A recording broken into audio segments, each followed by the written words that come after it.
بدعت اور اہل بدعت کے معاملے کو ہلکا سمجھنا، بدعت کو ہلکا سمجھنا، بدعت ہی تو ہے، شرک تو نہیں، اسلام سے باہر تو نہیں جاتے ہیں، بدعت ہی تو ہے.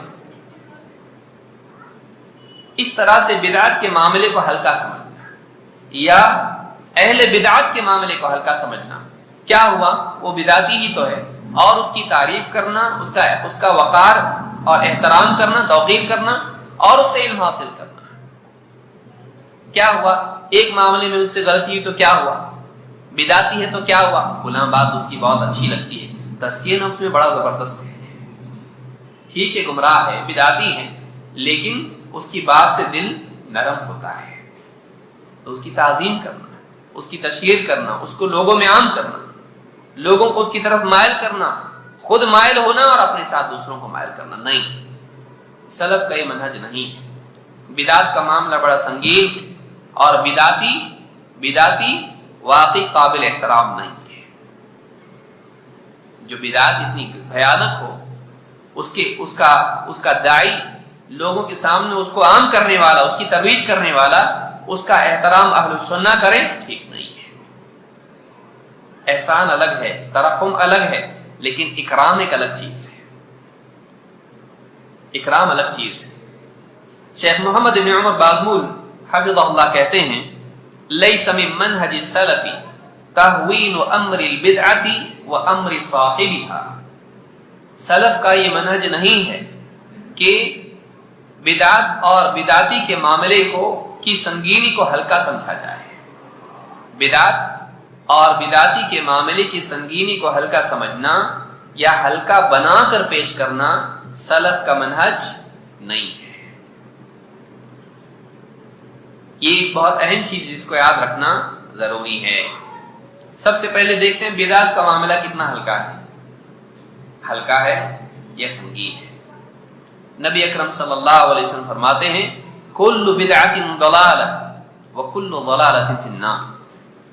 ہر بدعت گمراہی ہے اور ہر گمراہی کا انجام جہنم کی آگ ہے. آپ غور کریں، جس چیز کا انجام جہنم کی آگ ہو، کیا وہ ہلکی ہو سکتی ہے؟ وہ بہت سنگین. لیکن بہت سارے لوگ بدعت کو ہلکا سمجھتے ہیں. بدعت ہی تو ہے، انگوٹھے ہی تو چوم رہا ہے، فلاں ہی چیز تو کر رہا ہے. عید میلاد النبی کا جلوس ہی تو ہے، کیا مسئلہ ہے؟ بچے بہت ضد کر رہے ہیں، ہم کو بھی جانا ہے. میں ایسے اس کو مانتا تو نہیں ہوں، لیکن بس ایسے دیکھنے کے لیے جا رہا ہوں. کیا کرتے لوگ؟ فلاں جگہ اور سے، میں مانتا نہیں ہوں اس کو، میں درگاہ پرست نہیں ہوں، میں قبروں پہ سجدہ نہیں کرتا ہوں، لیکن وہاں پہ بس ایسے گھومنے کے لیے جا رہا ہوں. رشتہ دار بھی جا رہے ہیں درگاہ کے اوپر، میں بھی جا رہا ہوں. میں شریک نہیں ہوں گا، لیکن بس جا رہا ہوں ان کے ساتھ. کتنے لوگ ہیں کہ اس بات کی علامت ہے کہ تیرے نزدیک واقعی شرک اور بدعت کی تیرے دل میں وہ نفرت نہیں ہے. اگر نفرت ہوتی تو تیری زبان سے ایسے کلمات نہیں نکلتے اور تیری زندگی میں یہ معاملہ نہیں ہوتا ہے. تیری زندگی میں یہ معاملہ نہیں ہوتا ہے. کوئی آدمی تجھ کو گالی دینے والا ہو، اس سے ملنا پسند کرتا نہیں. کوئی آدمی تیرے خلاف سازش کرتا ہو، تیری دکان ہٹانے کے لیے سازش کی ہو اس نے، تیرے رشتہ داروں میں سے تیرے خلاف جائیداد میں حصہ تجھ کو اس کے لیے سازش کی ہو، ان کا چہرہ دیکھے تو غصہ آتا تجھ کو. یہ آدمی ہے جس نے جائیداد میں میرا مال دوسرے کو یہ ہڑپ کر کے بیٹھا ہوا ہے، اس نے میری تجارت کے اندر ڈاکہ ڈالا ہے، میرے کسٹمر اس نے توڑے ہیں، اس کو سلام کرنا پسند نہیں کرتا ہے. دنیا کے معاملات میں فوراً اپنا نقصان جب ہوتا ہے، اپنی انا، اپنا معاملہ، اپنا حق جب ضائع ہوتا ہے تو آدمی کی رگ پھڑکتی ہے، غصے والی ہے. دین کے معاملے میں بے غیرتی کو دین بنا لیتا ہے، بے غیرتی کو حکمت نام دیتا ہے. ہر حکمت ہے اس میں. پھر وہ شرک میں بھی کمپرومائز کرتا ہے، بدعات میں بھی کمپرومائز کرتا ہے، وہاں اس کو غصہ نہیں آتا ہے. واقعی آدمی غیرت یہ ہے کہ اللہ کے معاملے میں انسان کو غیرت ہو. واقعی غیرت کون سی ہے؟ اللہ کے معاملے میں. جو اللہ کو پسند نہیں اس کو پسند نہ ہو، جو اللہ کو جس چیز سے نفرت ہے اس کو اس چیز سے نفرت ہو. تو یہ چیز اصل دین ہے. اوثق عرى الایمان الحب فی اللہ والبغض فی اللہ. حدیث میں نبی اکرم صلی اللہ علیہ وسلم کیا فرماتے ہیں؟ ایمان کی سب سے مضبوط گرہ، گانچ، ناٹ جس کو آپ کہتے ہیں، اوثق عر الایمان، سب سے مضبوط گرہ ایمان کی کیا ہے؟ الحب فی اللہ والبغض فی اللہ، اللہ کے لیے محبت کرنا، اللہ کے لیے نفرت رکھنا. تو ایک مسلمان کو چاہیے کہ وہ بدعات سے سخت نفرت کرے، اور ایسے لوگ جو جانتے بوجھتے بدعات کو عام کریں اس کے دل میں ان کے لیے محبت نہ ہو، وہ ناراض ہو ان سے کہ یہ غلط کام کر رہے ہیں. لہذا یہ بدعات کے بارے میں یاد رکھنا چاہیے کہ کل بدعت ضلالہ وکل ضلالۃ فی النار، ہر بدعت گمراہی ہے اور ہر گمراہی کا انجام جہنم کی آگ ہے. جتنی سنگین بدعت ہوگی اس کا معاملہ اتنا زیادہ سنگین ہوگا.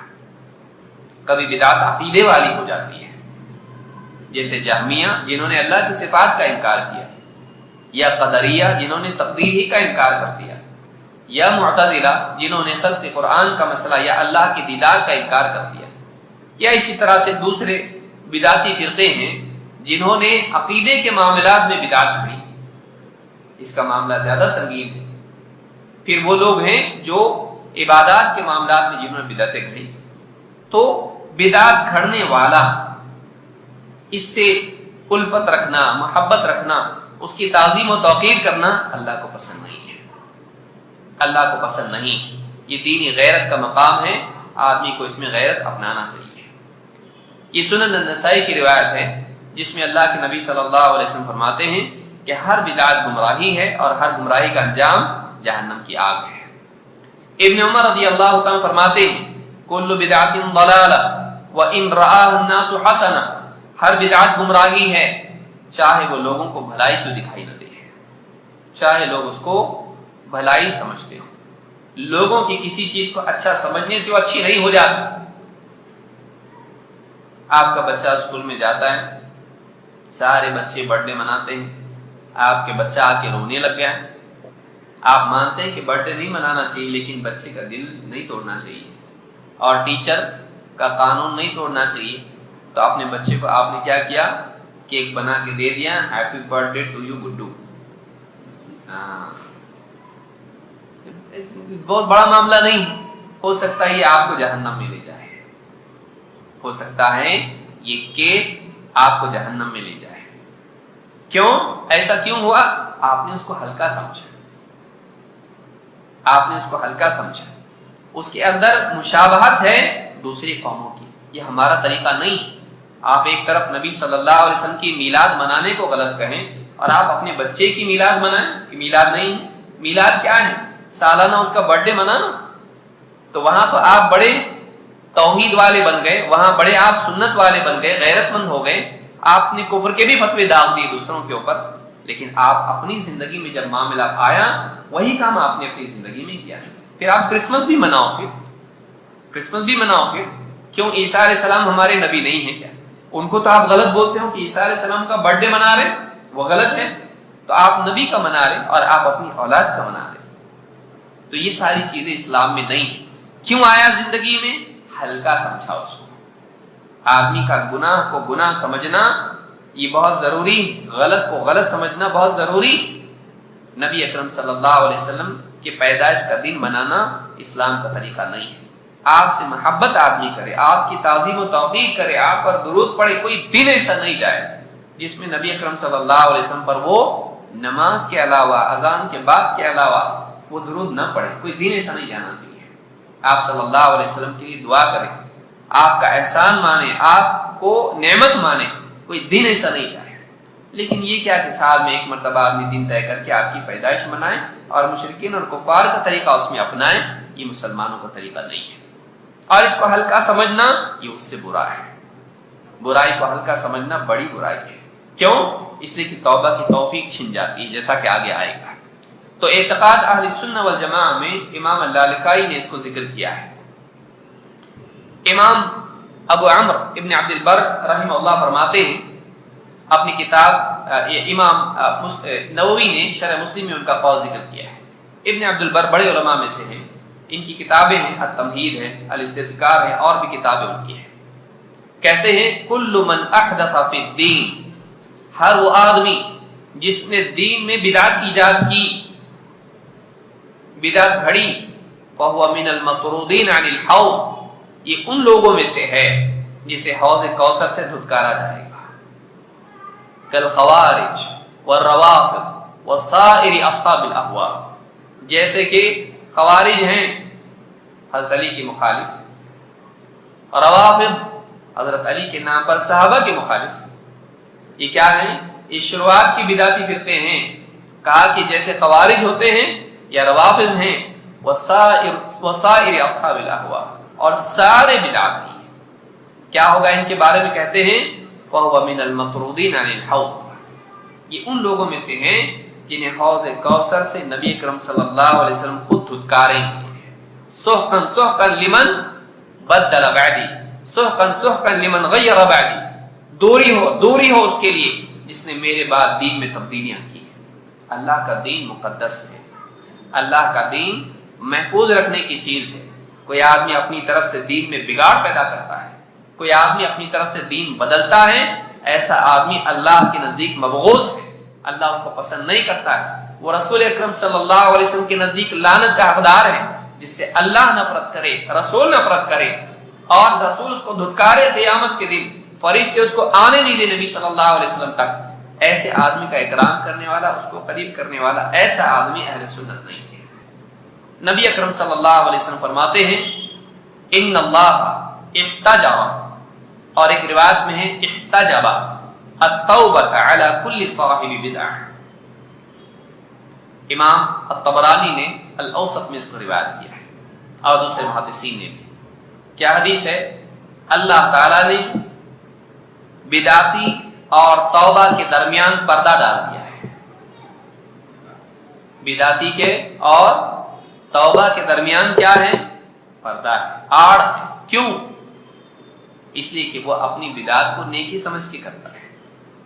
جس چیز کو آدمی بھلائی سمجھتا ہے اس سے توبہ کیوں کرے گا؟ شراب پی رہا ہے، معلوم ہے غلط ہے، لیکن پھر کہے گا اللہ میں نے شراب پی معاف کر دے۔ چوری کر رہا ہے، جھوٹ بول رہا ہے، وہ اللہ تعالیٰ سے توبہ کرے گا۔ کیوں؟ اس لیے کہ وہ اپنے عمل کو غلط سمجھتا ہے، لیکن بدعت اس کو دین سمجھ کے کرتا ہے، اس کو اچھا سمجھ کے کرتا ہے، کیوں توبہ کرے گا؟ تو اس کی اس غلطی کی وجہ سے نحوست اس کی کیا ہے؟ توبہ کی توفیق چھین لی جاتی ہے، الا یہ کہ اللہ تعالیٰ رحم فرمائے۔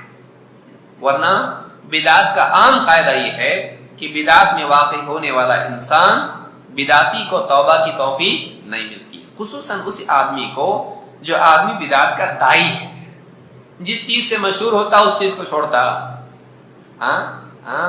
جس چیز پہ فیمس ہو جاتا آدمی، جس چیز کی دعوت دیتا ہے، آپ اس کی عزت کا مسئلہ بن جاتا ہو۔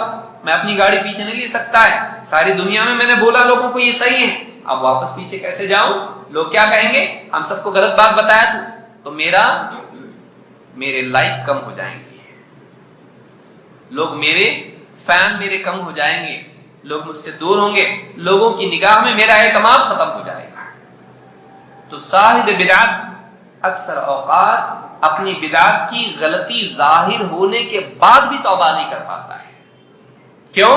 اس لیے کہ وہ لوگوں کی نگاہ میں گرنا نہیں چاہتا۔ کتنے لوگوں کو آپ نے دیکھا ہوگا نہیں مانتے، غلط بات بول دی، بغیر دلیل کے بتا دیا، اور غلط عمل لوگوں کو سکھا دیا۔ آپ کوئی آدمی جا کے رد کرتا ہے، بتاتا ایسا نہیں، ایسا ہے، نہیں بول دیا، ختم ہو گیا، نہیں مانتا، پیچھے نہیں ہٹتا۔ کیوں؟ اس لیے کہ خواہش نفس کی بنیاد پر بولا تھا اور اب چھوٹا نہیں بننا چاہتا ہے۔ لہذا بدعتی کو، بدعت کے داعی کو خصوصاً توبہ کی توفیق نہیں ملتی ہے، کبھی جہالت کی وجہ سے اور کبھی انا کی وجہ سے۔